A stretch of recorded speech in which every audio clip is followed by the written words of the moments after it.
Mbote na bandeko banso ya GKM télévision boye malamu na émission na bino grand débat émission ekota kapenza na bozindo ya actualité politique ya République démocratique du Congo ekundela kabino mayema bombami na kati ya politique na biso nazali ngai moko te na plateau nazali mwa mboka Samba Olonga nde tokosolo na mayema tali actualité na biso tokobeta makambo nyonso esili koleka na semaine oyo en tout cas semaine ezaki bongo dominé na ba mort oyo ezaki bongo na est ya République démocratique du Congo reprise ya ba combat esilaki bongo na kozonga pe tokolobela ba nomination son excellence Félix Tshisekedi asili kosala et pas ya ba ambassadeur pe to moni na armée pe mokonzi asili bongo na ko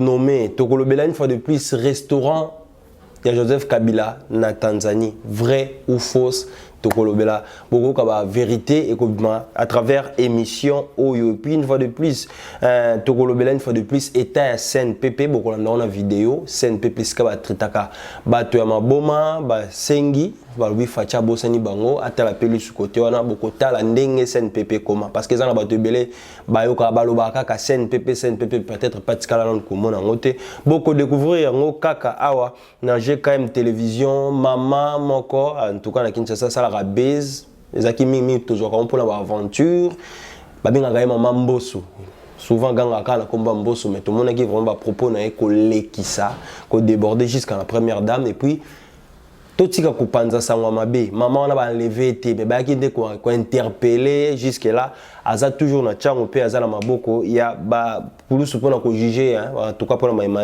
asila ki bongo koloba to ko kota penza na bozindo na émission to kolobela nyonso porte-parole ya Monisco asil bon ko kende est-ce que kokabwana Monisco des solution à malamu pona RDC ezala kimia ba réaction ezali tellement belé to ko beta masolo wana na mwana mboka Samba Olonga mais loko moko to sengaka na ba ndeko nyonso balandaka biso pona mbala ya yambo on s'abonner na chaîne et puis on partager lien na bandeko mosusu en tout cas vous allez la bienvenue et pourquoi pas ba remarque pe ba suggestion beaucoup mais la biso lokola mwana mboka Landry depuis France asila ki bongo ko komela biso pe ko yebisa biso ni ne sengel to sala ni ne sengel to bongisa poete chaîne pe mboka na biso ekende liboso nazali ngai mo côté na ko monopoliser parole te nazali na mwana mboka Samba Olonga mbote mwana mboka Samba Olonga bon week-end déjà mbote ndeko Chako merci pareillement.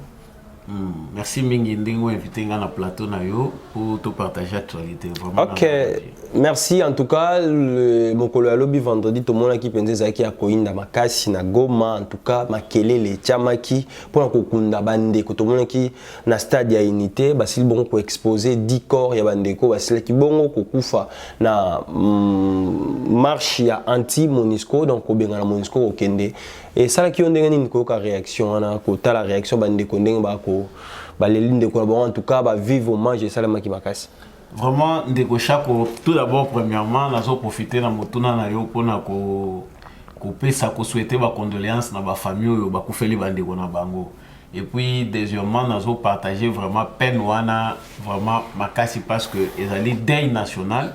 Voilà. Mission oyo eza censé ko protéger ba congolais et comme mission oyo ezali pe ko boma ba congolais. Vraiment na lobakango mingi et comment déjà lokola mon message dans le langage nangai que tozali penda solo victime ya injustice monene na niveau international pe complot monene likolo ya ba richesse na biso mission à ces Nations Unies ezalaka essayer bana mokili mbezali ya mabe mais oya Congo etalisi penda que Nations Unies azali na respect ata mokete pona ba congolais biso ba congolais liboso ya Nations Unies tozalo kwa banyama vraiment kotala bandeko wana ndenge baza kolela bango tozala teke toza kolela bato babomi bango na ba groupe rebelle parce que ceux qui babomi na ba ADF to babomi na ba M23 to pe ba F ba Kodeko mususu tozali kotanga avec d'autres mouvements rebelles totala katolobia ezali ba mouvement rebelle mais kolela bandeko na biso que bazali bongo assassiné tué à volonté par les militaires de l'ONU, les alliés qui ça biso passe.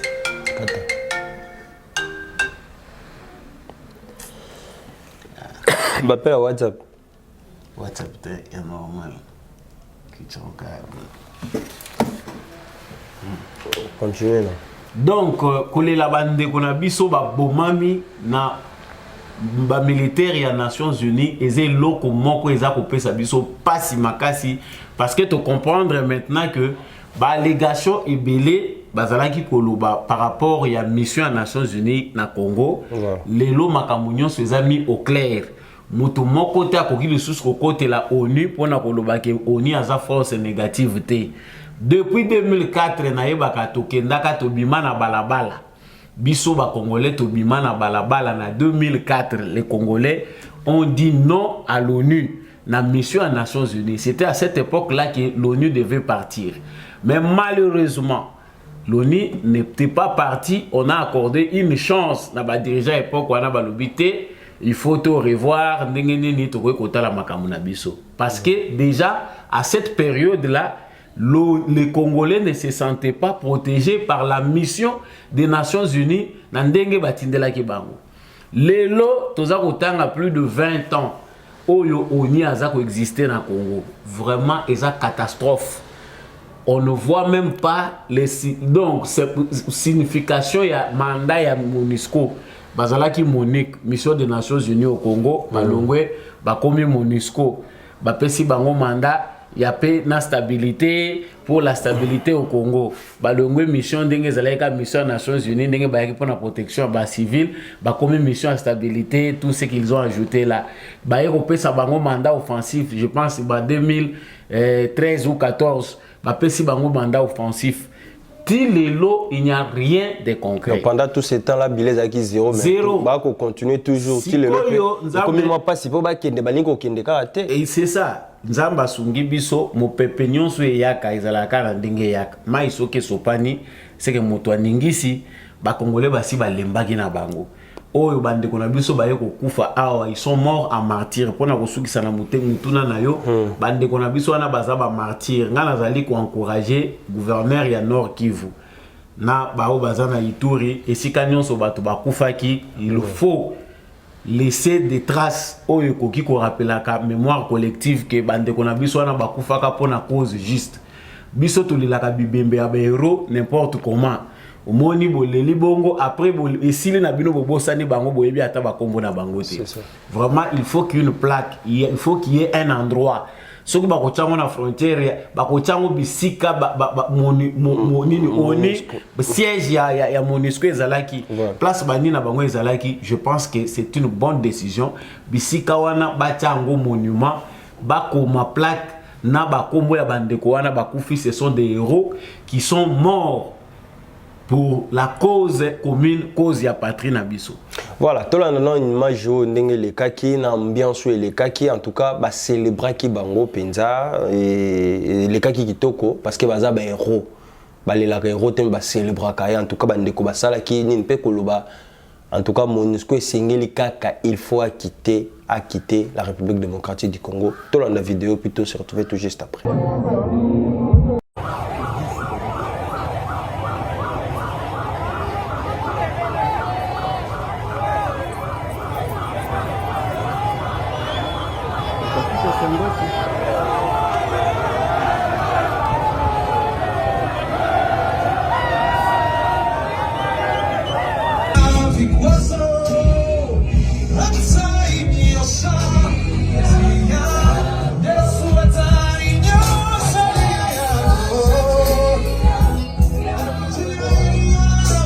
Na pasi na mawa na lolenge nyonso en tout cas milimo ya bandeko na biso epema na kimia en tout cas tokosuka wapi na MONUSCO parce que bandeko ebele ba kosenga départ mais départ en gros c'est comme si ba komona te gouvernement nda kolalisa makambo.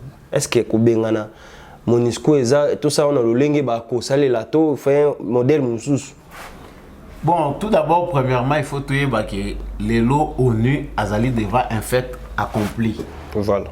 L'accusation oyo eza formulé les lots et si banda kala. Batu belé basi babaya na bango ONU. Nous ne pouvons pas dire que c'est avec Félix Tshisekedi que ba Congolais baza ko baye bazali ko lemba ONU. Na uti ko tali savoir que depuis 2004 Joseph Kabila était au pouvoir. Voilà. Azali déjà n'a pas 3 ans déjà dans le pouvoir. Les Congolais déjà revendiqué que de part il y a ONU faut pas qu'il y ait. Wana bauti ko sala ceux qui tant 3 ans ya pamba. Déjà les Congolais en avaient marre. Qu'il faut ONU à kende tout le monde a tina na été. Les esprits des Congolais déjà voyaient ça. Alors kolobaki ONU forme nini faut kende ngana kanisi toujours doit tenter malamu ya ko saisir opportunité et pesa melebiso. Tout d'abord ils ont kende par rapport à la volonté du peuple congolais. Ba Congolais balingi nini. Voilà. Bato ba manifester pour le départ ya ONU ezali ba Congolais. Le président de la République, garant de la nation, à prendre acte ya oba Congolais basali yena gouvernement na ye. Batali si balobi lokola tosito solo laki na ONU que il faut bokende ti 2024. Suite ya makambo eleki ndenge ba Congolais bakufi. A sololi na secrétaire général des Nations Unies a yebisipe gouvernement na ye qu'il faut réévaluer makambo etali date ya départ ya ONU. Voilà. C'est-à-dire tokochango le sous na 2024 traité. C'est-à-dire il faut écourter tant au bango il faut balongwa parce que Congolais a comme na besoin pressant à mon bango le sous na Congo te. C'est-à-dire ce qui se tokei par rapport à technique. Sur le plan technique, ils allaient dans bateau baza kotala maintenant ce qui le lot ONU accueilli. Nini oyo vide nini biso toko kozala nango. Nini biso toko ki kosala pour que départ ya ONU et causer vide te na kati ya makambo etali sécurité ya mboka na biso. Il faut d'abord to se rappeler to ba biso nyonso que FARDC nde muto azali na mandat légitime ya ko protéger l'intégrité territoriale ya République démocratique du Congo. Il faut armer Nabiso et à l'équiper. Il faut effectif militaire Nabiso et à la au zénith. Ba militaire Nabiso ba remplacer ba militaire ya ONU bisika bazali. Même si bazo sale l'autre côté, il faut biso déjà tout l'axabango que nous sommes en mesure de nous prendre en responsabilité, de prendre nos responsabilités pardon. Alors, yango moni président Félix Tshisekedi depuis qu'il est au pouvoir, batubele bazoye bangote l'effectif militaire a déjà augmenté. Bazako senga que bateau bazali na vocation à servir sous d'apo basanrolaka toujours mon à chaque saison ba enrôlement ezali bazako zo ba jeune oyo bazana besoin ya kokota l'armée na biso baza prêt ya ko servir l'armée congolaise tout monde qui ba nouveau recrue il s'ajoute davantage ba stagiaire ba formation ezali kili ça montre déjà que le président de la République azala qui déjà na vision wana ya ko préparer départ ya MONUSCO. Pour ceux qui s'inquiètent, bateau ou bien bao baza ko diaboliser ko lobake non, nous sommes pas prêts. Non, c'est que bazo comprendre et ça le makambu. Il y a président Félix Tshisekedi. Déjà avant bisoto loba oyo le président avait vu de loin que nous devons effectuer et augmenter l'effectif militaire pour babisika oyo madusu ezali biso moko toye ba déjà ko se prendre en charge. Est-ce que loko onia ko sala sikawa est-ce que ça te koluka peut-être baluka pep tata mugonze ko ko na piège moko boy? Non, il n'y a plus de piège là-dessus. Parce que piège ya munene il n'y a que la qui Félix Tshisekedi mutamemi makambo comme sika ekomi.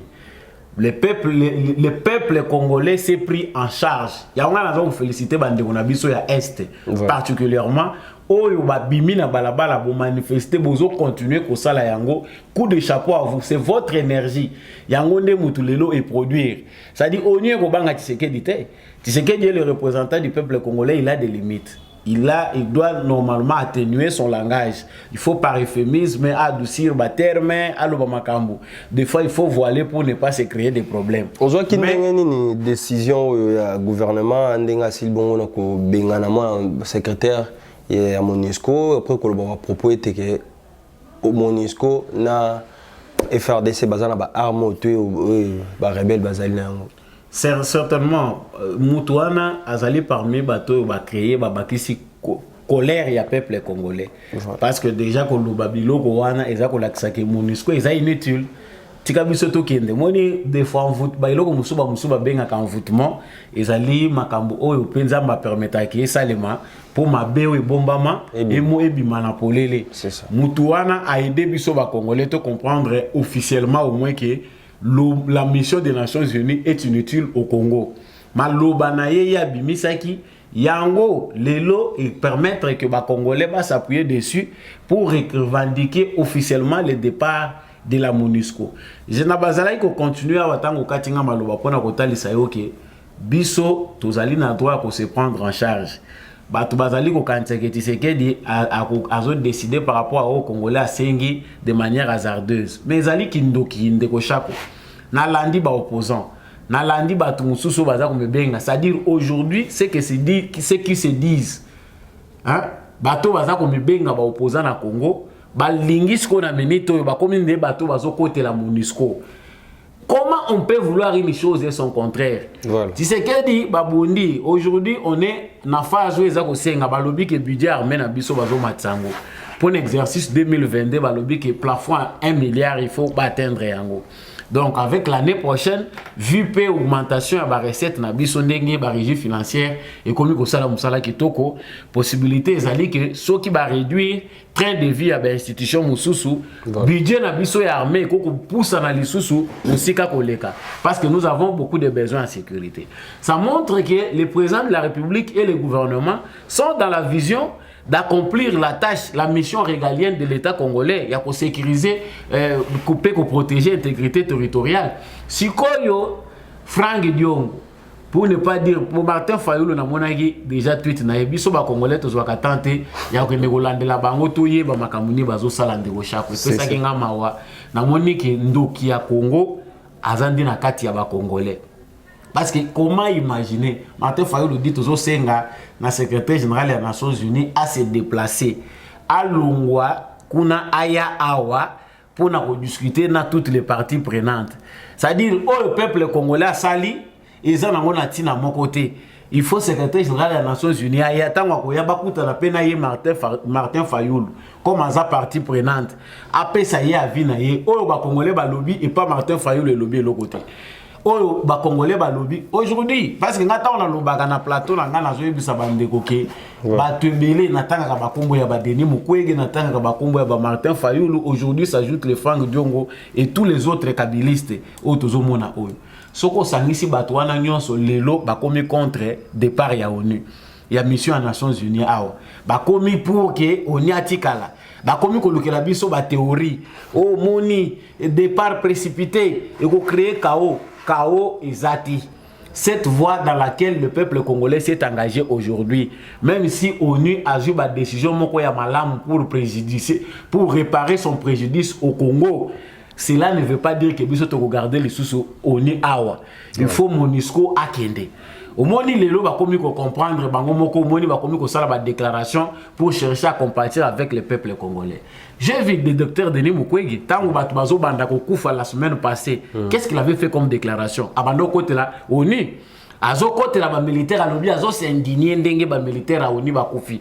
A combien na kawana? Mais tant qu'on a pression et baki Samuel Soussou et mon ami clairement aujourd'hui, ba militaire ya ONU ba yé ba violer frontière, ba kuti ba bloquer bango, ba beti masasi ba bomi ba zokisi.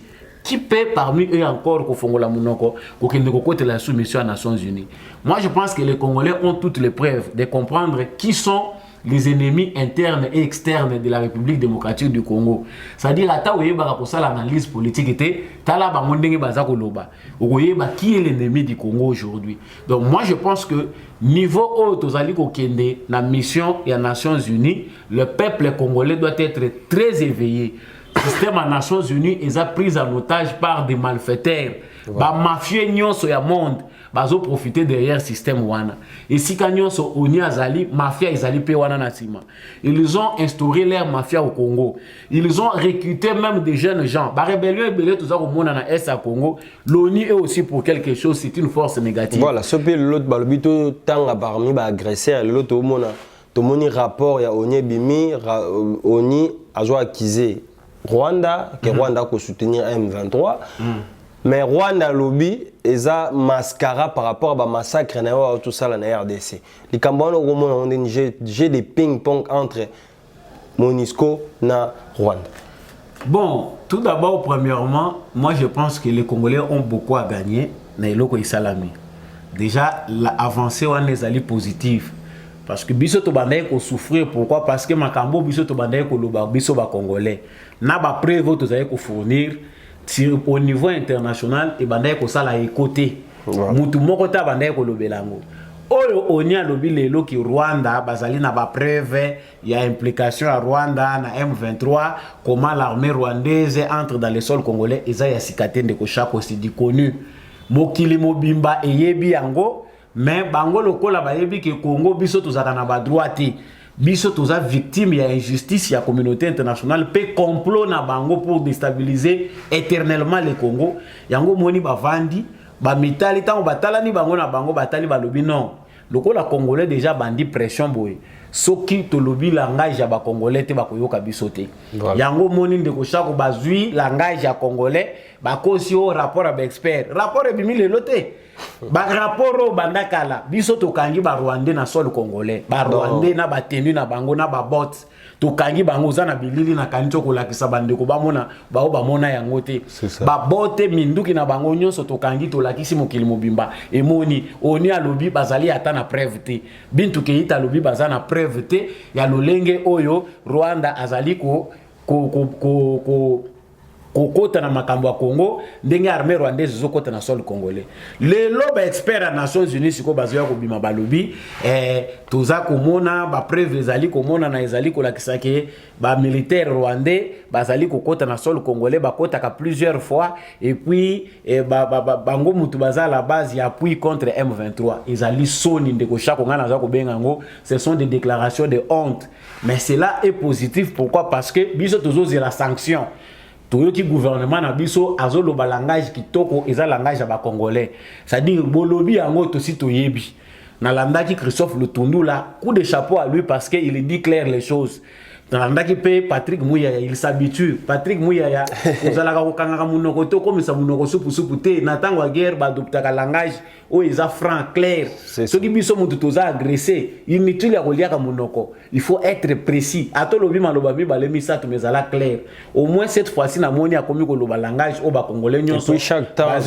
voilà c'est quelque chose de très positif le quoi bozo sala kango bo sala yango biso nyonso tozo tala Nations Unies parce que toza victime il y a injustice légendaire ça fait plusieurs décennies biso ba côté la biso te rapport mapping on en passe tous les crimes les génocides commis au Congo personne n'en parle ceux qui balingi balobelango ils vont choisir quelques Congolais parmi nous pour ba comme ça bango be héros que bango mutu baza ko réclamer que rapport mapping et il faut justice et salema non c'est une question internationale tous les Congolais ont le droit de réclamer ça le londenge tozolo bana bango lokola ba lobby voilà. Que dit le statut des Nations Unies? Statut ya makambo etali ba frontière. Rwanda a violé frontière à Congo. Ils ont condamnable les Nations Unies a condamné Congo. Ba militaire soki ba longwe ya mboka mususu ba yeko violer territoire ba koti. Il faut que ba sanctionner monana. Aujourd'hui que vous avez compris, sanctionner les Rwandais, c'est ce que demande notre gouvernement. Moi je pense que Félix Tshisekedi c'est le meilleur du président de la République au Bisonano. Voilà, na makambo etali oni tomoni bandeko mususu ba opposition Basile Koboya babe moniswa kendena noté parce que edaka biso na tango ba élection atchaka ba hélicoptère na e mémoire ba matériel est-ce que yango nde ko retenir Monisco base la maponomi parce que bamsu ba ko bata mana c'est pour ba causer la classement tomoni opposition congolaise ndeko Frank de Basile Kolobelango na ko kata o malobate ndeko Shako moni ba kombo musozo tanga oyo ba congolais ba yebi ba politicien ba aventurier ba yebi ke na kata liste wana Frank Diongo azali ça c'est de la pure comédie moni ba politicien o bazo sala politique na Congo ya lelo batika ko sala biso comédie moni soki ba longoli comédie na mboko oyo to longoli ba comédien tozu penda ba politicien solo bazana vocation à servir mboko ekozonga tout droit na lombango na noki voilà biso congolais biso ba congolais to boyi to lobi to lingi Nations Unies awati Frank Diongo na soki banani mususu pe bazako bakisama balobi Nations Unies faut azala awa pour que bamona makambo clair na élection parce que Tshisekedi a une intention de créer un chaos électoral à travers tricherie ou déjà planifié. C'est de la sorcellerie. Joseph Kabila en 2006, tant oiseau yiba biso élection awa. Bemba avait gagné les élections. Hein? Bemba qui était parmi les désavoués parce que les candidats battent 1 plus 4 bango ce peuple congolais des avoirs qui bango. Ça s'est chanté na Kinshasa 1 plus 4 est égal à 0. Mais tant que Congolais va se trouver devant un fait accompli, l'élection Etienne Tshisekedi wa Mulumba Boyaki ba Congolais ba lobby qui est le moindre mal. Les Congolais ont choisi Bemba. Malgré toute l'aventure qui s'est passée, l'ONU était là. ONU ezalaki Kabila yibi élection. ONU ezalaki na 2011 tant où Félix Etienne Tshisekedi a gagné l'élection. C'est ça. Tant où en 2016 Kabila zo boya ko organiser l'élection a kumbi biso na glissement 2 ans mobimba. L'ONU était là. L'ONU était là tant où Kabila zo fabriqué majorité à Lokota Oyo. Tshisekedi a gagné les élections. Mais les élections Oyo ya député Oyo, c'est bien triqué. L'ONU n'était pas là. C'est-à-dire on comprend que Mutusoka ndimi kozala musenzi pona mbongo akoko mango. Moni il y a un choix dans la vie, bato pe ba choisir ça za la maison ba pona kozwa ba matériel. Biso ba musuto ko fuka mate to koma ba bolole po mbongo akatumbi to yebi esi disaka ba mayele. Mbongo akatumbi moyen pesa mutu raisonnement malamu ezate. Moni soko oziba miette o katumbi azako kabola. Lui il fait la politique business. Oza obligé au justifier ngo. Alors, soki o le moni le Frank Diongo. C'est un papa, quelqu'un qu'on peut respecter. Au moins, le niveau est baissé pendant à se retrouver dans C. N'est-ce pas, il y a 2 mois, tu as changé le langage. 3 mois, tu as changé le langage. Lélo, Félix Sekedi a commis ma baie, Kabilande Moutazalaki Malam. C'est de la sorcellerie. Donc, on comprend pourquoi Perro Louara commis Zoba. On comprend pourquoi aussi Franck Diongo finit à devenir bête devant les Congolais. Mbongo Yakatumbi Pesa Kamutu Valérité. Ça, c'est un conseil que je donne à plusieurs Congolais qui pensent que l'ensemble pour la République, il y a la vie. Parce que kuna mbongo bazo kabolango. Na monana nous que c'était à contribution, place bazako contribuer mbongo na bango ensemble. Ce qu'ils attendent c'est qu'ils a boss abimisa mbongo, bango balia kayango. Donc Franck Diongo doit cesser d'insulter les Congolais. Ndenge tozo koma boye kanda chaque jour ils ont mataba Congolais. C'est que Félix Tshisekedi est en train de subir en termes de gouvernance. Ils allaient musala makaso ya zui ya koseku isamboko basi ba boma. L'État congolais n'existait plus dans les fonds. Dans la forme, la République démocratique du Congo, président Joseph Kabila. Mais dans les fonds, c'est un banditisme. Il n'y avait plus d'État. Aujourd'hui, Félix Tshisekedi a la tâche difficile. Franck Diongoana Baza pour quelque chose. Ils ont accompagné Kabila. Mais aujourd'hui, tant que nous avons ça, Bino Boye le Soubo Telemi. Oni Aya Kotelema Mapo. Bataille la Franck Diongo a triché. Nazo kendena no moi pena kota ngo pena na détail de gocha. Tant tozo tala aujourd'hui Félix Tshisekedi. Total déjà fruit à gouvernance na yé. Parce que les Congolais normal ba ko expliquer yéti. Na 4 ans presque 4 ans ko 4 ans en janvier.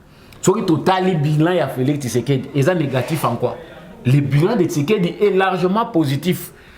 Pour ce salaire, le salaire, un espace il y a 2 mois, 3 mois, 45%, il y a salaire, il y a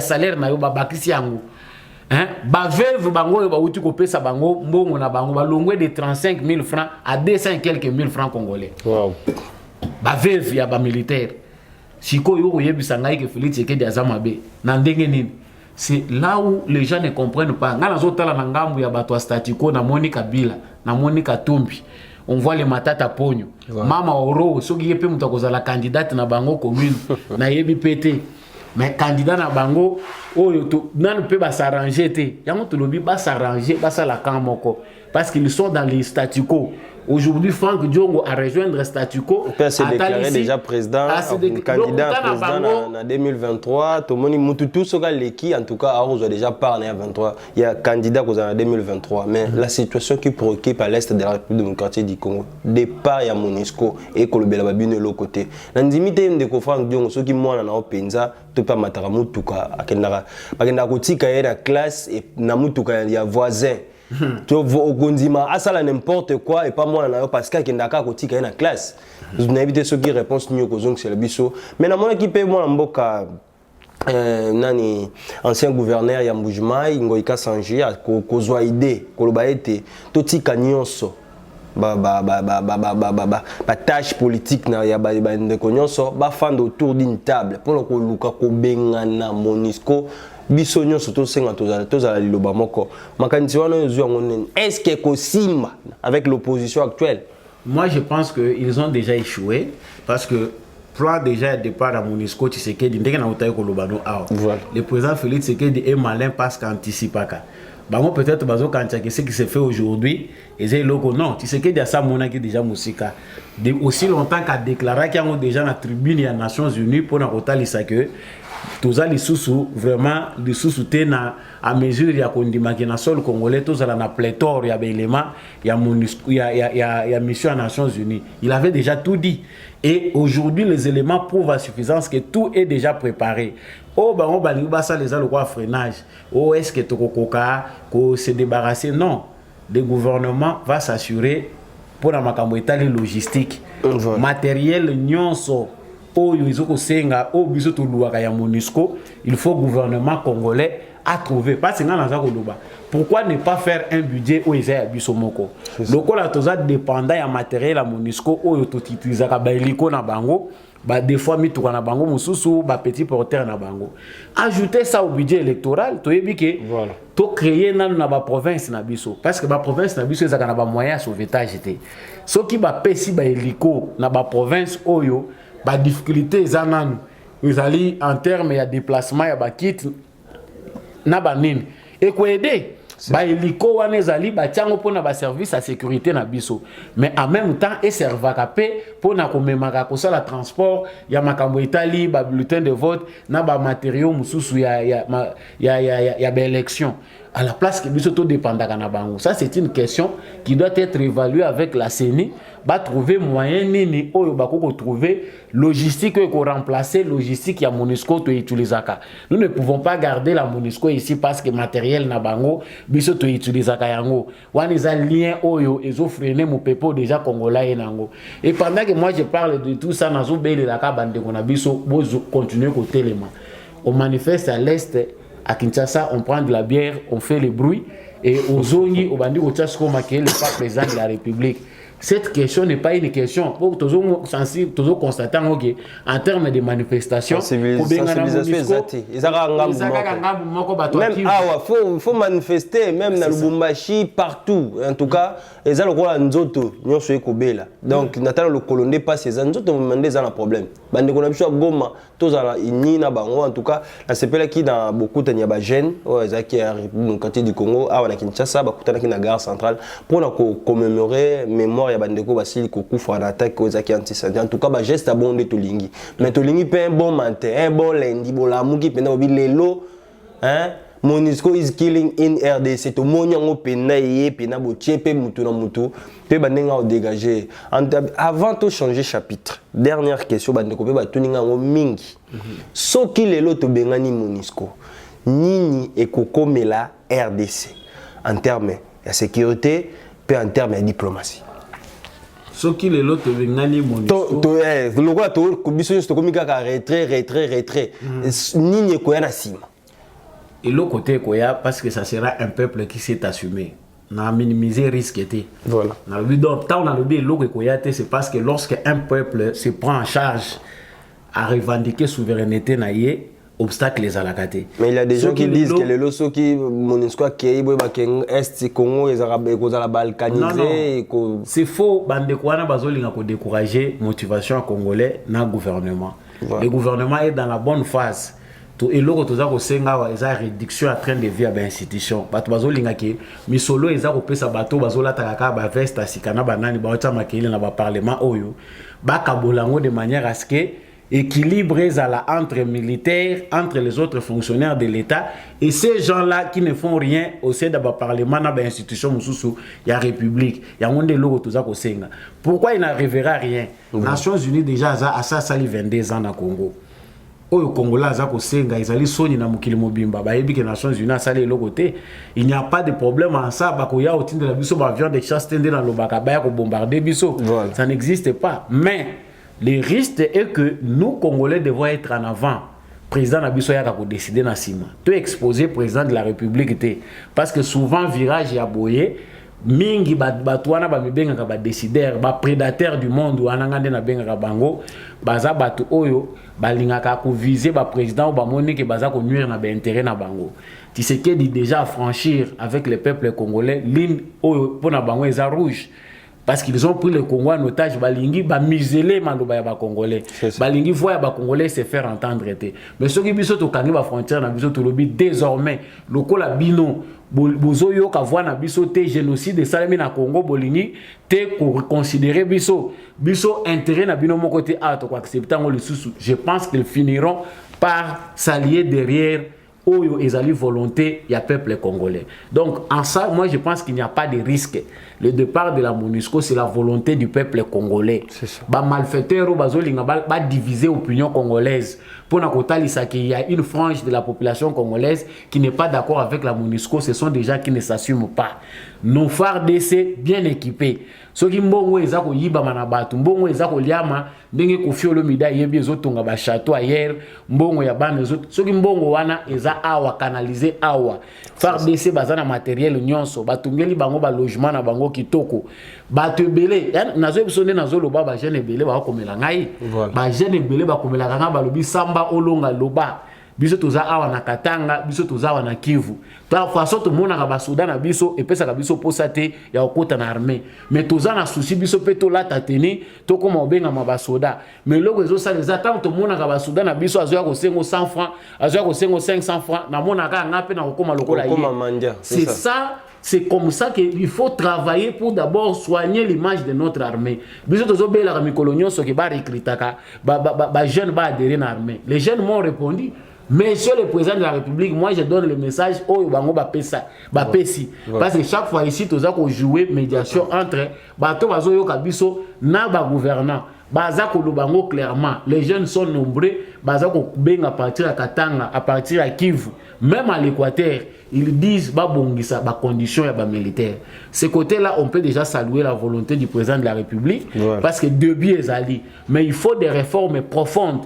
Notre Parlement, jusque-là, n'a manifesté aucune volonté. Oui, moi, si soda, base na ba condition malamu ko senga ke mutunyo sa na vocation à servir drapeau, aya pe ko servir avec toute fierté. Voilà, en tout cas, Zailamba Elboso ko nda GKM télévision, to senga loko moko abonner na chaîne, en tout cas, au partager pe lien na bande ko mususu ba ko nda biso, en tout cas tozali na mwana mboka Samba Olonga, tolongwe tuti ko lobela une fois de plus makambo etali MONUSCO na RDC, to lobela na ba poigno so makambo nyoso.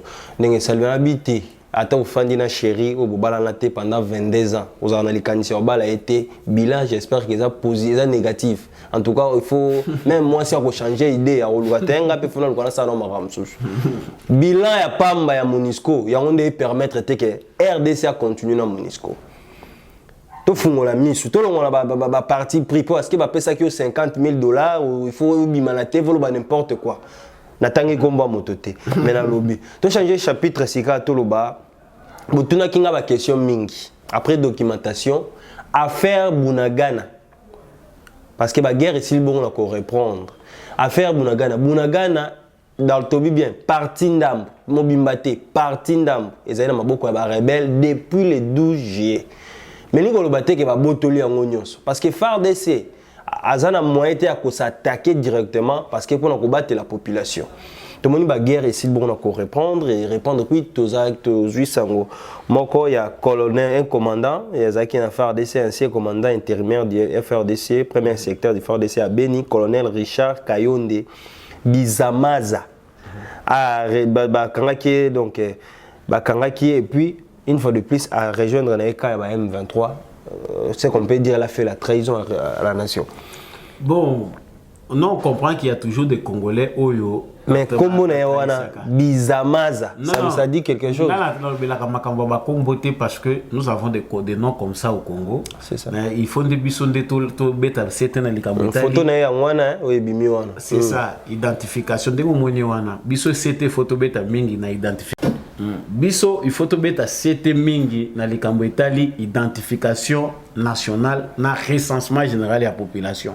Pour ça to bandi ko tala ba kombo, to bandi ko tuna soko moni kombo eza na VC ke za ba Rwandais parce que biso bato toza à l'ouest du Congo côté ozomona mutu soki aza côté est ozomona certaines réalités sont différentes. Moi ceux qui va lobi au Ramazani à Rwandais, ceux qui va lobi qui est boy aux Rwandais. Non, là on a le risque ya ko banda ko déformer ba identité à batu mususu. Là il y a vraiment un danger là permanent. Donc likambo kombo eza makambo ebele. Il y a des Congolais qui ont des noms similaires aux noms rwandais, voilà. Parce qu'il y a des cultures qui essaient un peu, parce que Bashi, chez les Bashi, le royaume des Bashi, ils ont un territoire na bango, ti nangambo kuna bisika Rwanda et Koma. Ce qui biso toko senga mabele, faut biso to senga mabele nde, biso ne toko revendiquer ba mabele na Rwanda. Que Rwanda a réclamé par Nabiso, selon base à histoire, Makambo Italiba, Makambo Yabashi. Voilà. Alors, le vrai problème est qu'il y a des Congolais traîtres de la nation. Ngaï n'a revendiqué loko batbalobité, oza mutu, oyebin zambe, kolingake loko anate. Non, biso il faut toi adopter loi wana, to longo la peine de mort na moratoire pour les traîtres de la nation. Ceux qui m'ont trahir la nation, babomier, exécution publique. Je pense que prochainement, au Congo, c'est facile de trahir sa nation et circuler librement dans la rue. Et puis, traître la nation. Surtout dans l'armée, il faut endurcir les mesures. Voilà. Pour battre mouvement rebelle, déjà envoyés par Kagame qui se retrouvent au sein de notre armée, qui n'ont pas fait de formation militaire au Congo, sont des gens qui nous créent beaucoup de problèmes. Alors, en général, aussi au sein de l'armée congolaise, il y a des gens qui sont issus d'un mouvement rebelle et belé. Il faut même si on a mais yo moko salaka da mal à l'aise parce que ils ont le sous règne na binoté. Bo biman armée na biso botika na biso bateau bazui classe ya malunga na ifo. Botika na biso bateau yo bazui temps batangisa ki bango na mbongo wa Congo pour ba servir nation oyo. Je pense que c'est ça l'essentiel. Bon, par rapport il y a reprise ya ba combat. Ndenge makambo eleki eza koleka na est ya Congo. Tout d'abord, nous devons savoir que Ezalina angle belé bitumbe bundamaka. Sur le plan diplomatique, bitumbe zalaki. Sur le plan politique, par rapport à la stratégie au présent, il faut adopter un gouvernement naïe. Et puis sur le plan militaire et tactique, il faut orienter faire des sessions que les a fait, frapper. Diplomatiquement, les engagements au niveau de la rencontre Salemaki na Angola, na Kenya, il y a Angola. On a dit un cessez-le-feu. Nous les les Kabarotunate. Total qui bisognon so mokili mobimba que Kagame abimaki loko la représenté à mouvement rebelle M23. Voilà. Et batali saki qu'il faut c'est cessation immédiate, il y a cessation immédiate, il y a hostilité, pe basenga qui retrait à M23 na ba position nyonso bazako occupé. Ça c'est ce que Kagame n'a pas fait. Toye bango qui est déjà sur le plan diplomatique, ezali makala déjà na mutu ya Kagame. Lokola ya boyi koyoka États-Unis, a boyi koyoka ONU, aza koyoka ba organisation régionale té, déjà sur la balance, yende mutaza déjà handicapé parce que seul contre tous a comme des mutu liboma. Voilà. Yango le moni lokola Kagame yoki qui est secrétaire d'État américain, azali ko envisager koya awa na Congo pe na Rwanda. En termes de négociation, mutu luka ndenge nini akoko bouger ba ligne pour na ko matisa cote na ye aluka pe ba augmenter ba enchère pour Kagame souci les a gagné temps. Yango omoni Kagame a créé les sous conflit wana po et comme makasi. Pour ça que son asali boye ba koya ko senga ngali sous. To banya a flatter parce que tout le monde qui une fois de plus ça a attaqué ko retirer ba soda na ngambo mususu mais tout le monde attaqué les sous. Ah, ils ont retiré ba militaire parce qu'on a localisé. Ba militaire a retiré qui dernièrement wana baza ya Bunagana te. Ça il faut savoir. C'est ça oui. Si ko oyo baza na Bunagana, lui a dit pour baza na Bunagana baza deux catégories. Voilà. Il y a déjà des gens qu'on ramasse, qu'on recrute soit au Rwanda, soit à Congo, soit dans les pays sous limitrophes, bazali ko renforcer M23. Il y a les autres oyo ezalinde ba force spéciale ya Rwanda. Voilà. Ici tikana manyolo na l'action loko mukeza ko ça la différence, il y a M23 n'époque ya Kabila. À cette époque-là, même si bazako lo ba M23 kufaki, ba force spéciale ya Rwanda, to militaire bien formé à Rwanda bazaki vraiment te bakokai kozwa bango te batinda bango baya kosala opération na Congo bazalaki kokota facilement soki balingi les mouvements rebelles, que les renseignements militaires du Congo étaient contrôlés par Kagame. Depuis que Félix Tshisekedi aïe, commandant Wanazaki chargé de renseignements militaires du Congo, Banda Balongola ye, Kagame a mal à l'aise. Yango a commis obligé à Zoakaba militaire né à force spéciale à Tinda Rabango Sima ya ba mouvement rebelle. Ça dit pas que ba mouvement rebelle face à force de fait, ce qu'on l'a dit bien, combat n'engé bundamak. Faire dessin na biso devant la rébellion, on est en rébellion, moko résiste à côté. So Kagame a un système moko azota la bapion na ye, ba pesa ke ba information na Congo. So ka moni ke ba mouvement rebelle, ba zongi si bango ba replier, atindi ba force na ye wana pour ba kende ko récupérer ba position wana. Tout les camps d'infiltration, même na cellule la communication na katia ba FRDC.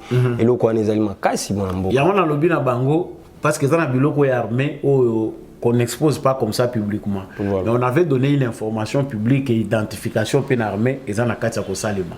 En tout cas, on a un message clair.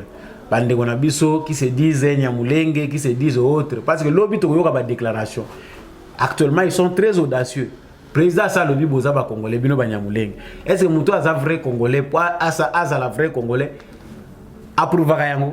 Ça se voit. Qui aux congolais mais bino bokangami na ba sécurité ceux qui oye awa na Congo za na FARDC au kimi OK ko rejoindre le mouvement rebelle aux général aux colonel na kati armée c'est déjà quelque chose déjà tous à connaître donc au sein de notre armée ils a purgité ndenge bango systématiquement ba infiltrer ke biso systématiquement pe ba ko bima na armée na biso ça ce ne sont pas des choses qu'on crie tout haut. Mais quand on a côté là qui n'a voix mabewana, voix paye à mabewana ndé bako bimela. Ça c'est de manière courte. Donc concernant reprise à la hostilité, je pense que nous faire DC ba poudoa qui bango parce qu'ils ont surpris.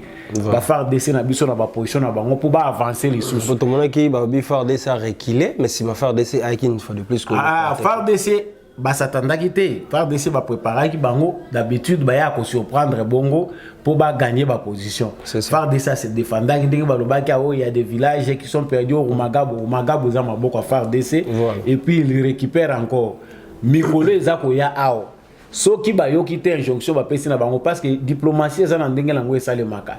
Les frappes vont encore pour frapper les suna kozonga. Cette fois-ci, moi je pense que les makambo minene ou les na katia ko salema. Mais à ce qui concerne Kagame, parce que tout le monde est kotala yé diplomatiquement déjà ça cloué. La guerre diplomatique, elle est déjà trop bas 90% gagnée par les Congolais grâce à Félix Tshisekedi. Mais la plus grande guerre que nous devons mener maintenant est la guerre et la mobilisation. Il faut tous se mobiliser les sous davantage. Il faut armer Nabiso Azala prête na toute éventualité. Et les questions au secrétaire d'État américain wanazoya nandenga bokende na Rwanda. Kagame yemo mutayebi sort na etika. Tout le monde na frontière comme kita entre Rwanda na République du Congo, Rwanda kangi ba porte avo kota fo donc kota yo mutu mais ça quitter l'autre côté. Juste Rwanda comme ma guerre entre dans le lengeni. Déjà, les pas na Rwanda frustration déjà côté la paix a changé de camp. On a deux bisabande qu'on a biso banda kalaki. Biso tous en attend ko banga kamboka mokelo kwa Rwanda te. Voilà. Déjà la mobilisation des Congolais à elle-même, seulement la mobilisation des Congolais et créer qui frustration peut panique makasi na Rwanda. Pour bino quand ça mobilisation et ça les magaza ka moké te. Le fait seulement Rwanda killing partout. Pour na moyen mikolo affaiblir. Ne bola la te. Hein? Bande Gonabiso, surtout, vraiment, je vous salue. Bande Gonabiso, il y a Canada, vous êtes en Europe, vous êtes aux États-Unis, vous étiez nombreux à faire cette campagne. Faites-les encore davantage.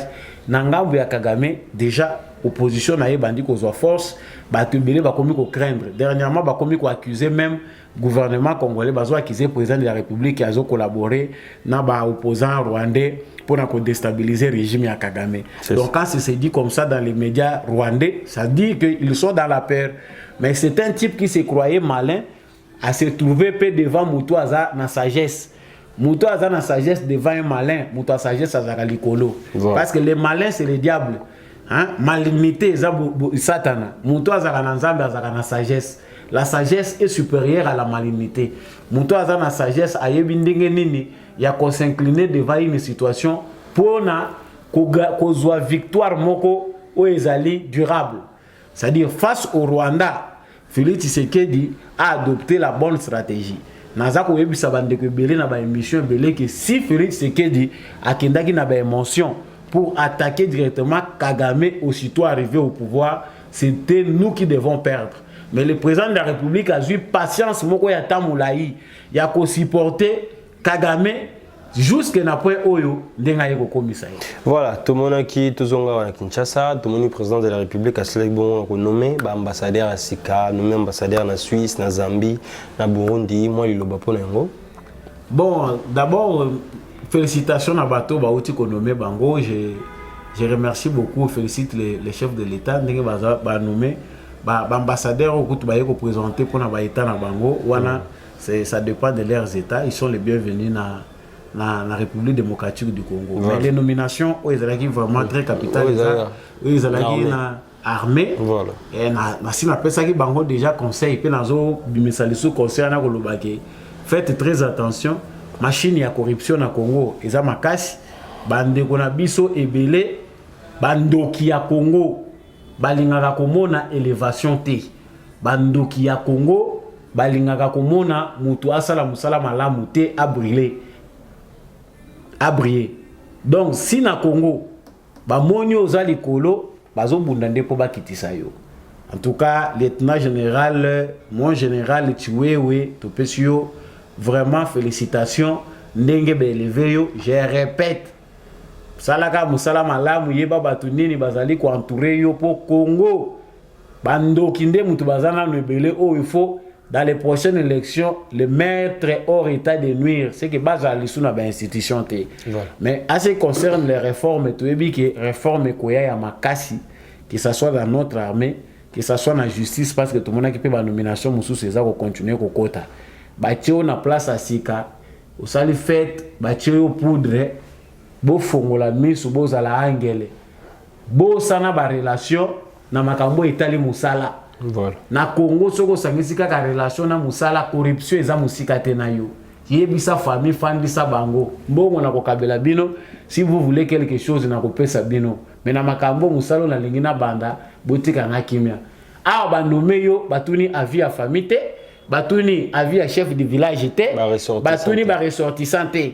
Mais tant que on sali bêtise na yo kuna ekomi nous ressortissants demandons acharnement. Totika kozala bandoki, totika kozala basenzi, wana ndemoke yokende liboso. Voilà, yambo eteto les kanetap msusu, to tlandana nos vidéos et puis on se retrouve tout juste après. Kio yaka kokota libala pati lombo kota libala. Yaka mbongo na yo ya muyibi, libala na yo yaka yo fele.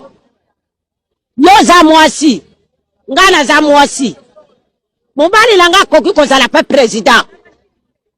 Na yebisi yo kaka bongo yo za mwasi ngana za mwasi yo lala kana sima ya Tshilombo nga pena lala kana sima mobali na ngai keba na yebisi yo keba nyaker keba na mboka oyo Congo banda kombo ya nia ezalaka te na yebisi yo kaka bongo kombo ya nia ezalaka te na za mukristo ya katolika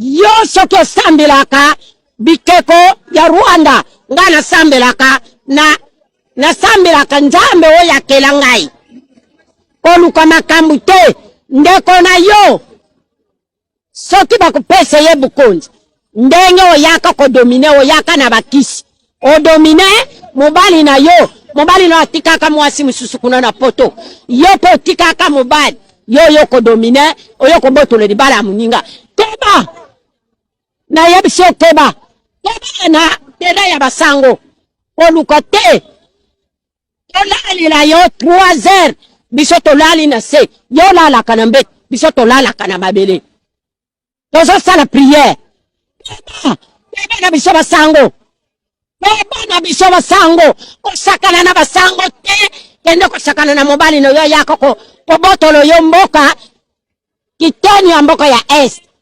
ekoma yo nyaker nyako yo na mboko koku no yo nani nyaker tata na yo na mboko koku na ye nani yo lukulo yaka na mboko do biloko nyonso isika nyonso yo ko chamakol esika nyonso ko chamakol mama ki pamvita bima na kati ya mboka oyo bima na mabele okipambi. C'est maman connue sous le nom de Mbosso, bien que maman Mbosso parce que à charlatan tout le temps na combat Mbosso.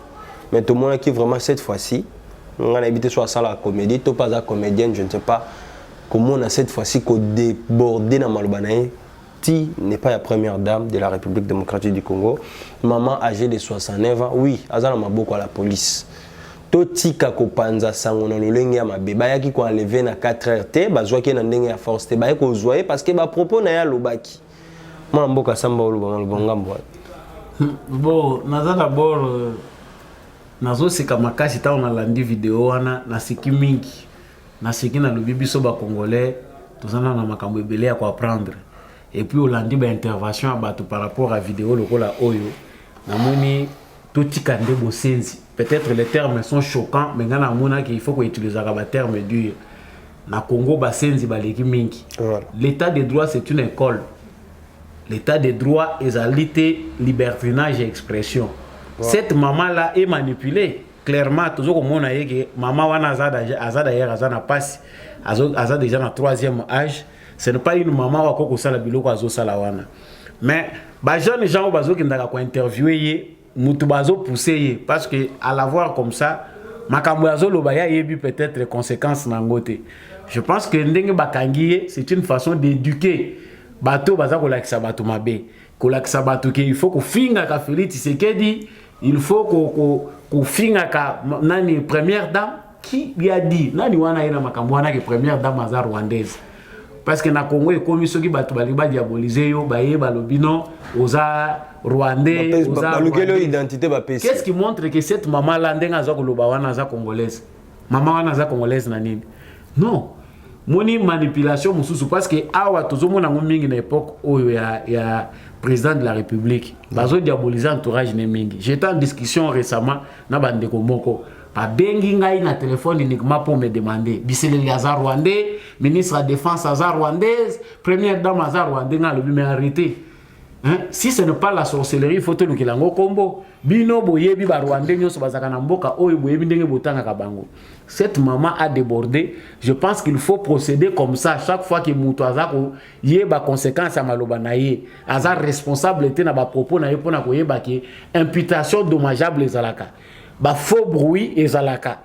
Préjudice ezali na maloba na nga tango na fundi muto ayebi likambo wana te. Donc cette maman devait être arrêtée. Tango ba ko sambisa ye. Te na makala pe ezali na bato baza kutu age ko leka ye. Peut-être bato baloba za maman mukolo te. Azana ba 500 nyonso ezo fonctionner. Soko landi maman na zolo ba avec énergie. Si elle n'avait pas reçu l'éducation, je pense que kuna ba ke de côté ya yenam. Batalisa ye ba droit na ba devoir. Batalisa ye que tango za ko bimisa makambo, même si nous sommes dans l'état de droit, il faut ozala na ba preuve ya ko prouver yango. Est-ce que aza capable ya ko samba lelo ala kisabiso makambo ya za ko loba soka aza na ba preuve nango. Et cela n'est pas seulement pour cette maman-là qui est manipulée d'ailleurs. Aza maman otoko ko lobela te parce que ngada ko tala boy nazo ka pasi pour na moni que c'est une manipulation. Ba jeune gens na balanda ke na caméra depuis qu'elle a attaqué Mbosso yo, elle n'a rien à dire. En dehors, il y a makambo ya ataka bato. C'est que le loi longwe côté à Mbosso a comme la première dame. Bato ba pesa kaye caméra na micro ba filma kaye, mutu ba pesa kaye makambo ya koloba. Et il a pas si pema en tout cas na biso bandeko ya presse to bongisa musala. YouTube eza lié à poubelle te. YouTube eza lié au bandeko ba ko ndabiso partout dans le monde entier pour ko ndaka information. En tout cas tant que ndaka formation ba pesa la biso traitement de l'information. Yambo to ke osali mutu interview même avant pour les cas ba traiter ngo. Oye ko leka te. Eza mutu mususu sa interview na ye mais tant on peut les qui na TV monongo eza modifié parce que oh soko lobi makambo esengeli na kolekisa ngote eza ndeko moi si moko yo ganyaka na olanda na opposant comment na basi na bango kokenda ko tia ko tendre ba maman micro ta lelo sort oyo sale pas maman nga ko senga na gouvernement to pe na bandeko balandela même na ba hauteur parce que maman wana d'habiter à l'obaraye, mais il m'a remboursé à l'obarati. Parfois par plaisir, par sentiment, ande abo ba poto ba meme liembongo.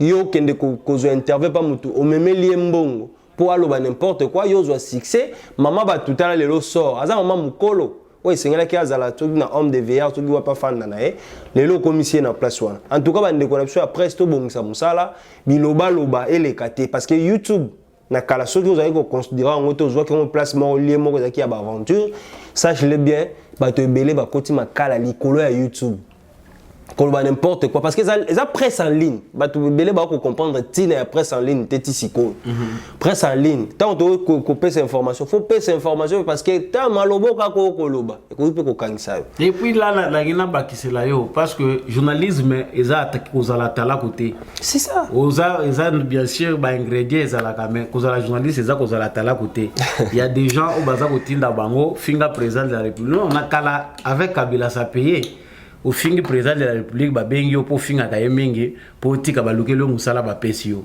changeons nos mentalités voilà tolobela sikawa et ko sala buzz na réseaux sociaux hôtel restaurant na kombo ya Kabila et ça na Tanzanie est-ce que c'est vrai président ex-président ya République démocratique du Congo ndé azalaki ko financer topé atongisa biloko ebele na Tanzanie mona mboka samba olongo na lobangambo ça ce ne sont que des petits biens Kabila Joseph aza milliardaire eza ba bien mike parce que wana même Shadari pa kotongango Shadari pa kotonganango bon et les autres j'en passe dona autant ba kombote ba kotonga pe ango eza lokuta te eza makambo solo on se rappelle que Joseph Kabila un moment financaka apesi mbongo pour na kofuta ba enseignant na Tanzanie voilà. on a remercié ouvertement baloba yango awo ça dit il y a un problème ezali que biso peut-être tozo se indigner tozo kamwa soko tali balobi ba hôtel wa n'existe ka Kabila a beaucoup de biens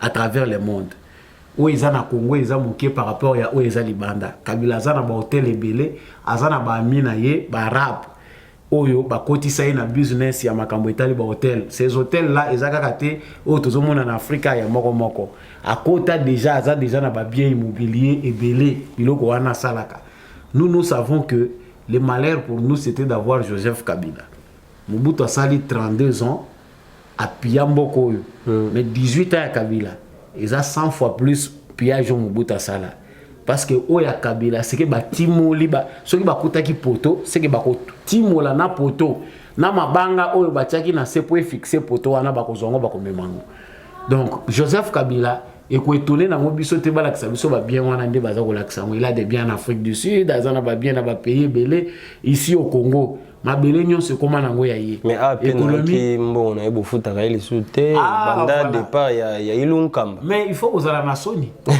sala $680,000 fois 15 mois oyo azo réclamer wana oyo kande ko chako sala ka calcul $680,000 sala calcul c'est à dire aux baron bazo komiso sous baron na mboko oyo les Congolais sont si tolérants que tant tout le monde a même mutazolo ba Kabila zo komisé na TV au moni lelo bato ba komi ko lo ba Kabila za bien non Kabila forever la seule chose ngana lo ba to lo ngona kindoki qui ton la sorcellerie parce que soki kindoki to ko benga ngoni ne ndeko chako après tout ce que nous avons connu avec Kabila pendant 18 ans même soko za ignorant o senga retour à Kabila au moni pe muto ya matisi pancarte à lobi Kabila forever na quartier wana pe batalier ba supporter non tolérance na biso ba congolais comme l'acheter ya mona zolo bana bato belé faut te comprendre il faut pas être tolérant jusqu'à devenir lâche ou laxiste et ça impossible biloko biso ba congolais to supportaka aucun peuple dans le monde ne peut supporter ce que les Congolais supportent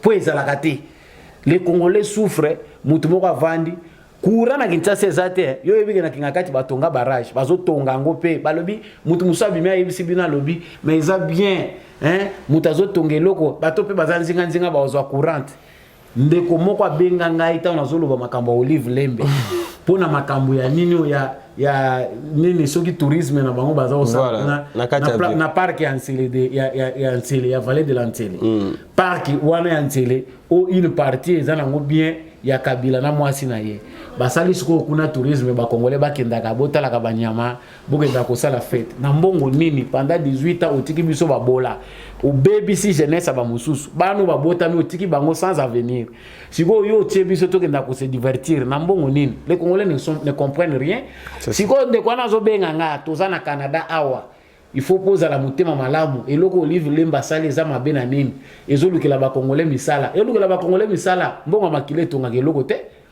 Ce sont des biens total la lelo ba ruine ya Kawele soko zana ba image ndeko shako otalisa bango ba ruine ya Kawele otala Kawele otala Boado otala bisika nyonso Mobutu atongaka. Qu'est-ce qui est resté aujourd'hui si ce ne sont pas les ruines? Bien mal qui ne profitent pas. Nous, Congolais, nous n'avons pas intérêt à se divertir. Bisika, il y a Olive Lembe et Joseph Kabila. Je n'irai pas plus loin, parce que dans la zone c'est comme si on avait habité les autres. Voilà, affaire Kingakati, Ndosil Koloba, s'est rappelé, pourquoi exposer Didier Bidimbu? Parce que dans mon le pétrole, tout le monde à bientôt, si tout va bien. Le chef de Tesla a lancé offre. Si ma campagne tamboli bien. Et que c'est un président ex-président honoraire Joseph Kabila c'est bon pour équiper une fois de plus wana Kingakati parce qu'ils sont liés ils ont le pétrole. Mais c'est clair, loi Bakajika ndeko moko rappela Kingango, la loi Bakajika est claire là-dessus. Les sols appartiennent à l'État congolais. Ceux qui ici quand on a intérêt comment ils allaient pétrole ou on a ces Kabilate. Il ne faut pas qu'il dise ça. Kabila n'est pas qu'un individu qui a les droits au-dessus des droits de tous les Congolais. Voilà. Ces blocs pétroliers là existaient depuis longtemps. Ils ont 25e bloc selon ce que Didier Boudimbo a dit. Atika Koyebu Sabiso qui est noté par bon sens. Bon sens parce que Kabila a des droits plus que les droits des Congolais. Non, cette communication là pour moi est énervant Kingaï. PC Kingakati mususu abla sana ba papier Kingakati oya sombaki dans les droits comme ça vous êtes oyeba na ba chef coutumier oye a inventé a ko inventer pour peut-être que la mabele bisika nyonso azo okende. Je pense que il faut les camboyo ministère des affaires foncières, voilà. Ministère de l'urbanisme, ministère de la justice, baba na déjà colandre les cambo de près. Ba concession ils allaient presque dans toutes les provinces, ils ont appartenir à la famille à Joseph Kabila. Ce sont des concessions acquises dans les droits ou bien les abiloko oyoyo ils allaient spolier parce que tout le monde avec Koya Félix Tshisekedi na pouvoir ba mapango ebele ya bato na Kinshasa ba botolaka na Zoé ba comme ozongi sera ba kolonango. Moi je pense qu'il est aussi de même na ba bien à Kabila mais je sais que c'est pour bientôt il faut Kabila parce que l'alternance ne veut pas dire que tous les milliards de peuple congolais au Kabila Zwaka. Il a dit que tout est là. Ça ne se fera pas. Tout le état SNPP, en tout cas, ils allaient placer au Wapi Bandeko, ils ont un problème mental, ils ont un bon confort, ils se réfugier. En tout cas, ils ont un Bandeko, ils ont un Bandeko, ils ont une adresse à l'Okuta, ils ont un numéro à l'Okuta, ils ont une fois de plus que la bangote. En tout cas, depuis Mobutu, en tout cas, place où on a pensé, l'État est commun en Sima. Tout le monde na émission. Afrique centrale ezali centre semoko et sika bazwaka en charge bato ya maboma to pe bato nyonso bazalaka bamoleka bazalaka bato mitu edoka centre yango ezalaka bongo centre de neuropsychopathologique na mukuse SNPP yango quel boule sali investigation koyeba ndenge nini SNPP e fonctionnaka caméra ya quel boule koti botala bino moko kaka na entrée mutafongoli porte chambota veut dire sotalié na elateli na elobeli na forme obika oyo mwelekar toleki tokoti na kati tokuti misusu bavana mabele misu balali o pavio bana basi e bongo tangu tokoti na pavio bana mibali kuna kututika na yo talande ndeko oyo bien bifunda bino moko boyebi mutsoka doki mutu alinga ko mautambo wana bifunda minene bango bayebi soki bazwaka ngo wapi mususu oyo atelemi tout droit debout libaya okanisa baobeta hymne national rien kaka na kotala ezolakisa oke bazana ba problème batu oyo bomoni na kata SNPP pour la plupart bandeko na bango nde bayaka otika bango awe wo koyaka bayaka na bango baenregistre bapesaka baadresse ya lukuta na banimero ya telefone ya lukuta soki batiki bango ka wana tangu SNPP koluka eluka bafamille na bango ecompose nimero oyo apene leli tendeden soki insistez numéro famille wana pour la deuxième fois oyo apene lobby l'appareil de votre famille est soit éteint soit hors de périmètre cellulaire veut dire basundoli ndeko o na SNPP bango tout la musi ya zaza ya koka mwezali ke batu misusu pe bazali awa depuis 2012 ezalaka na période ya francophonie nde l'état ya RDC etambolaka na Kinshasa ekundoli bato maboma nyonso na babalabala na bacarrefour na barond-point baya na bango na CNPP basundola bango l'état beti tula mwisi ya zaza ata lomeya apesi na baresponsable ya CNPP te bino moko baimagine na bakisi bashambota oyo bazwaka esengaka fufu ebele ndeti jeune oyo yoka ye moko papa shambota olia kombe de bula fufu ifata dibule olobi ifata dibule na ye moko deja aliaka dibula fufu ebongo sangisa sommation batu nyonso oyo bazali olesa bango kombe de saki euta wapi CNPP baleli yoka communication na bango tosali plus d'une année tozwaka so eloko moko te de la part ya l'état tozali obligé tolesaka bango toswangaka bango kosomba bakisi na bango na barecette ya biso moko ezopese biso makasi tosuki wana te kokamwa tokoti esika bandeko na biso balalaka botala bino moko kote mususu tokuti bamusu eza kote mususu bambeto ezanga bamusu tokoti na chambre oyo ema ta baforme bachambre awa tala pena tala musu wana ya chumbi awa mutu akolala kaka panzi atiki makolo nyonso na se ya karo na malili oyo côté yemba installation hygiénique me botala bino moko ba toilette bouchée mentudi bongo ba mituka o ambulance o mituka songolo pakala nyonso etikala nango ba bimpanda vedi be pava mpamba kukamwa ba konzi ya mboka papa ministre ya santé Jean-Jacques Mbungani tala situation CNPP po depuis batonga yango na 1953 ti lelo ata réhabilitation moko esalema te bacouleur nyonso bomona ezande ba ONG nde bacha l'état neni to ana bango kokamwa CNPP. Voilà, tozongi awa mwa mboka samba olonga omoni eta ndenge bebi eta ya CNPP. En tout cas, ils ont ba profiter ko la vidéo na lelo comment la CNPP ndenge ezalaka bato maboma pe balelinzala ba sengi pe ba mbeli risque ba fandi. Bon, tout d'abord, tozo condamné bandeko bazana bandeko na bango ba kutana na makamana mitu esalaka te. C'est ça. Et ba connaître ba problème neurologique et ça dit que ba kendeko mema bango na CNPP kuna parce que CNPP kenda sango mais ils ont ba tout tout mona ba ona ba veste mais ça peka presque eta moko mitu na bango so total yango c'est presque la même chose na bato bazana CNPP kuna. Alors il faut nyonso to be la peka président de la République oui hein, président de la République a commis lumière pour esika nyonso azo kitara esika wana ils ont changé. Voilà. Donc pour les cambo etali CNPP, je pense que le président de la République parce que ça quand même légendaire. Tu dis que CNPP wana fait Etienne Tshisekedi bakosaka pe makambo ba créer makambo kazobela et mutu tout ça ba créer ba foni ba bikisaka et pas munga na moko kombo ezobunga na kuna. Donc c'est-à-dire le président de la République peut pousser recommander à son gouvernement que l'hôpital wana est à la réhabilité vraiment dans les meilleures conditions mais ba créer pe centre mususu. Pourquoi? Soko tamboli na ville ya Kinshasa lelo etondi na bato ya maboma etondi na ba clochard na ba sans abri. Ça dit na minute onde na za ko yebisa yo libo bato ya maboma ba leki na Kinshasa. Na ba condition kabila tikela ki mboka ngo ikola bato pe baza pressé. Bato ya maboma c'est que dans toutes les communes on en compte des vingtaines, des dizaines. Donc, ok na gombe, ok de wapi. Donc, oleki 100 mètres, mutuali boma, 200 mètres, mutuali boma.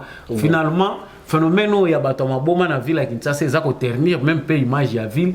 Et ça qui côté, je ne sais pas si l'autorité urbaine n'a pas autorité à niveau central, baza ko se rendre compte, il y a ville à Kinshasa ndenge comme na batama boma. C'est que partout na ba carrefour nyonso batama boma na batama boma. En tout cas, ce qui est comme exagéré, pour ceux qui le na minute autolubi batama boma nyonso Kinshasa, tout sangisi bango, eza bataillon mbaba soda.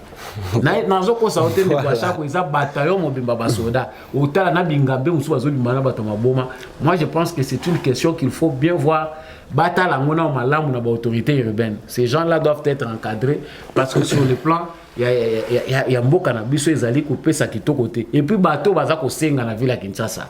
Donc so Kinshasa eza so ya kotambola te comme invivable. To le but que ba benga na bango mais et comme mawa. au bimana supermarché, au coûta une dizaine de gens en train de demander. En commençant par les mendiants qui aux alliés qui moutazo sala na supermarché mazo senga. Vous sortez dehors, vous trouvez la mendicité. C'est-à-dire culture à mendicité, culture à main tendue. Et comme il a vraiment intériorisé na kati ba congolais, c'est comme culture. C'est-à-dire aux alanango, aux anga, aux anga kosenga senga. Mutoye pas président de la République a une voiture et pas na ya la kanzalate, aza bien en bonne santé. Alobi ka yeli président ba idée et ko tambusa mboka. Mais na sorti na ye azoluka président de la République après ça $5,000, $10,000. Waza transport pour aller bakayaki pas président de la République. Voilà, moi mboka toko poussa na malembe na suka émission tomoni ba léopard homme basket ou baselek bongo kozwa CHAN na 2019 ya bango en tout cas cette fois-ci bazaki champion d'Afrique na 2019 président selek kolaka bango les amis balé ba promesse les amis balé moko et eza motuya tout le monde peut déjà libanda stade en tout cas misale ko salema ba kotongela bango palais o ezali pona bani na bango mais tomoni ay ko pesa bango lisusu ne lolenga saka na ba léopard tant bazwa ki chante apesi bango pena en tout cas hein bazaki récompensé par chef de l'état et ça là qui on ndengeni vraiment la règle c'est parce que c'est une promesse réalisée parce que pour président de la République abimate kaza muto alokuta ndenge chose promis chose faite ba professeur bazui ba député na ba sénateur ya bango kutu congolais nyonso aboya na yango po ya bango eza penda inutile ba di po ba pesa ba il fallait ba palissade ba pesa ngunde ba prof émérite wana c'est ça bazwa ba o mususo ba yunda yoyo ba pesa ngunde ba député parce que ils ne font absolument rien le parlement congolais bo limbisa ngai eza na liberté d'expression mais j'ai dit des choses qui sont vraies. Le Parlement congolais est un parlement inutile. Parce que jusqu'aujourd'hui, ce qui total mandat au Mobimba, c'est que le Parlement congolais a produit en termes de loi, ils ont musika dans l'aspiration profonde du peuple congolais. Voilà. Gouverneur de la ville, Jean-Tony Ngobila, général Kassongo. Bouzbanda qui bien, il a sika Bouboya qui n'a en tout cas. Présence de Kamiyama ya moto, la victoire, bah ouais, tout. Bah, c'est classé en ordre. Et comme nous terminons la victoire, nous avons eu Azate, nous avons fait Mouami, nous avons la place des artistes, nous avons la ok. Maintenant, on a carréé. Désordre zongi. Au tindemi tuka, et matiti na makala, na le destin, car na prince, et continue à venir, et telemi na prince, ya l'engesa. Kouloune sili, mais au tiki. Après départ, mutuka, kouloune zongi. Moi mboka sambolong et loro nini ko maintenir lelo parce que tout moni présence ya mitu kama ya moto et ça les côté et zo ça la télé et ka ke telemi kuluna na makala nye et na victoire ordre chami na victoire sans que batindam moto le congolais moi bongane ka tisi ko na film ya wana solo bake te moi les apeka congolais te partout où la loi passe il faut quand même moi force moko contraignante ezalaka ou ko poussa bato saka mibeko voilà donc ozomona dans certaines conditions mususu esenga pe contrainte ezala penda po bato bayeba ke mibeko bato saka yango c'est ça bayeba lokoti bino bakangi bino bokei bofuti bambongo ebele wana bolapi bo comprendre ke atetetetete il faut to classe ka mituka na kaltsuri balandisi yango 10 jours bakuti mutuka na yo eza stationné malamu te bakuti moto na yo ozokangela bato nzela bamemi yango kuna ofuti mbongo ebele bamemi yango parce que mabe ezaki ba mususu bakenda ko sala mona ba condition eza malamu te ba komi ko violer ba droit de l'homme makambo ebele mais si c'est dans le respect moi je pense que c'est ça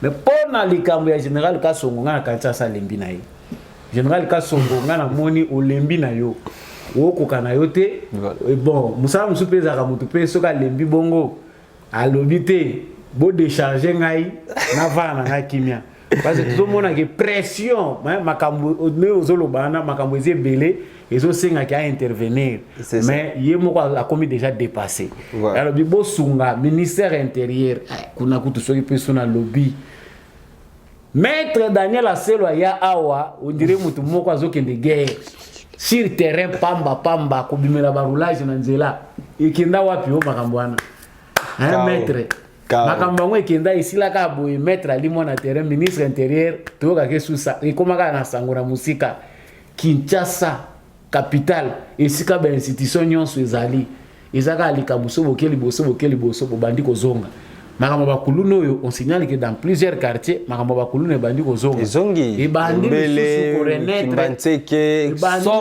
somme en tout cas nazwaki vidéo moko bandeko atindelaki ngai mpena ndeko mobali bapandi ye mokongo bapandi ye donc eza somme tokoki kolakisa bino te na bilili mpona YouTube pas préféré ba image eza image mo eza très sensible mais nakanisi que eloko eza important outre ndeko nani général Kasongo na ngai na pesa ndeli kanisi eloko eza très capital ezaki tozosala ndembele pas président de la République pour être énergie oyo ya za kopesa pona makambo FARDC asala ngo penda côté à la police parce que vraiment côté à la police peut handicap eza makasi mentalité ba policier na biso ezo permettre population échanger té le boko eza ko tanda ba salaire ezo mata muyibi ya ba policier ezo silaté donc c'est boteli ba caméra na yebike botala na bino bango makamba salaka ole kano pe na jeep na yo eza filmé mo ndenge bazo tanda ka maboko bomona ka makamba ngo basalaka mais eux ezo senga penda un bon recrutement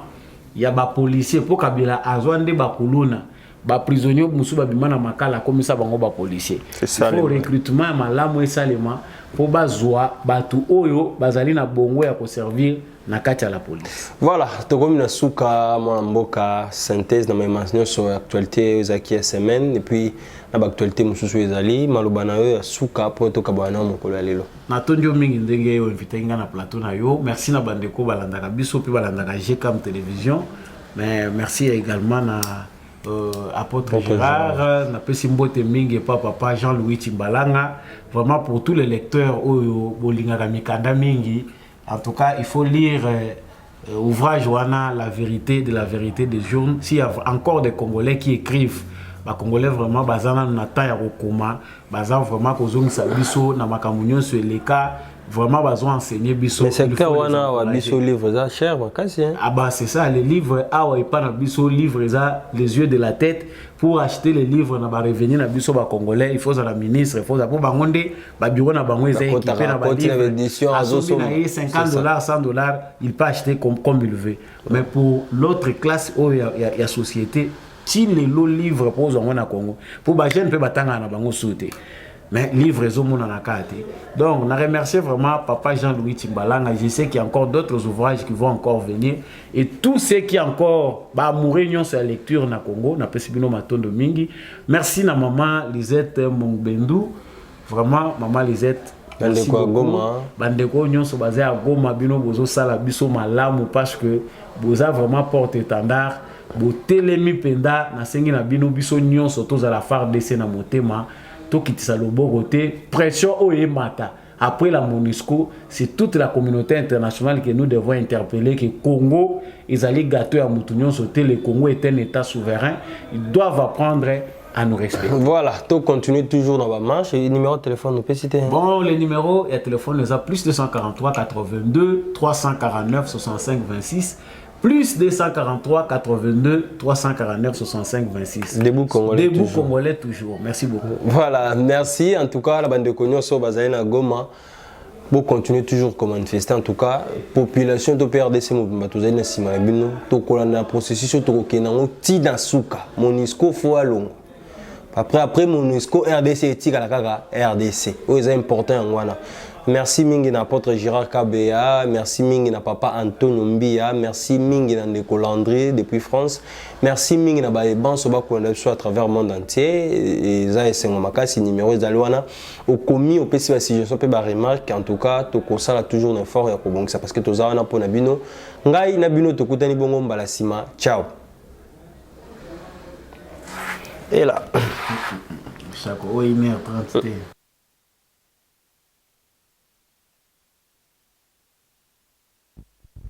Visible de Félix Antoine Tshisekedi Tshilombo, tel un président qui se soucie au quotidien de voir son peuple vivre dans des conditions décentes.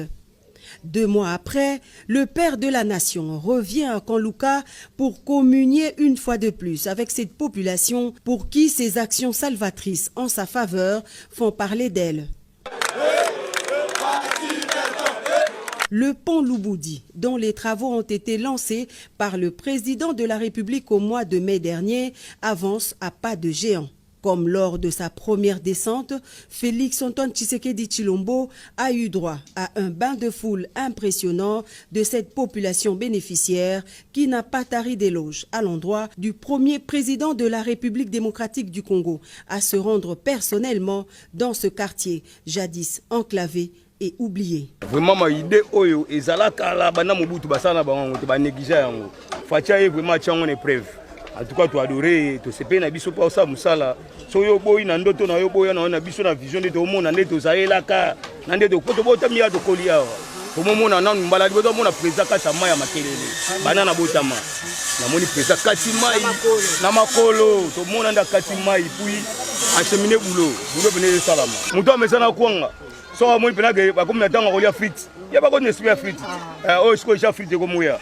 C'est que ko to benda ko ne spia frites. Tolo baka président biso aumela parce que batant auto tiko lekana ba moment na ba milieu o ezaki très difficile pour la soke zo beta boko zinda odindi penza batu boko koleka te et puis système ba pona se ba parents ba na mbongo te ba oditsa ba na mai mais aujourd'hui toza fier parce que toleka toza à l'aise et puis snel so asunga biso courant côté eza chaque jour donc auto ya se congé na Selemba donc béton après béton atralika béton. Dans l'ensemble, Kanluka sera doté de 3 pans grandeur nature qui aideront à coup sûr sa population et celle des environs à sortir du désenclavement qui l'a toujours caractérisé depuis plusieurs décennies. Une première qui fera date. Il s'agit du pont Sakombi, Maluku et Lubudi. Le dernier, le plus grand de tous, long de 100 mètres, sera jeté sur la rivière Makelele. Il est la principale voie d'accès du Kanluka et devra relier la commune de Ngalema à celle des environs. Et juste après, le cortège présidentiel s'est ébranlé vers les autres communes, destination la 6e rue Limete. Ici, Félix Antoine Tshisekedi Tshilombo est venu inspecter les travaux de construction du mini-parc aménagé pour accueillir les Kinois, un espace d'attraction. Sur place, le chef de l'État reçoit les explications de l'ingénieur chargé de l'exécution des travaux. Dans les détails, il va s'agir d'ériger des parkings à véhicules modernes le long du boulevard Lumumba entre la 3e et la 6e rue Limete. Ce site était occupé par des vendeurs, par des épaves. Donc c'est la commune qui a disponibilisé les terrains. C'est la commune qui a facilité toutes les facilités administratives, que ce soit pour le courant, pour l'eau, pour sécuriser ces sites. Tout cela est un travail qui s'est fait des communs accords entre la ville-province de Kinshasa et la commune de Limete. Et pour nous, c'est aussi un travail important qui reste de sensibiliser la population pour qu'elle s'approprie de ces sites. Les travaux qui sont en train de s'exécuter ici rentrent dans le cadre du projet Kinbupeto. Voilà, donc qui est l'aménagement, et la salubrité de la ville. Donc c'est des travaux du projet Kinbupeto. Maintenant ici pour faire les aménagements des espaces et également aussi ériger aussi des parkings sur le long du boulevard. Nous sommes très contents de recevoir notre président. Une fois de plus, il marque sa marque qui s'occupe de son peuple, qui s'occupe de son pays et qui s'occupe de sa ville. Donc nous sommes vraiment contents de le recevoir sur notre site, voilà, pour qu'une fois de plus, il touche du doigt ce qui se passe dans sa ville. Au total, 6 espaces seront aménagés le long du boulevard Lumumba, des parkings d'une capacité de 200 véhicules. À ce jour, les travaux sont à 80% d'exécution.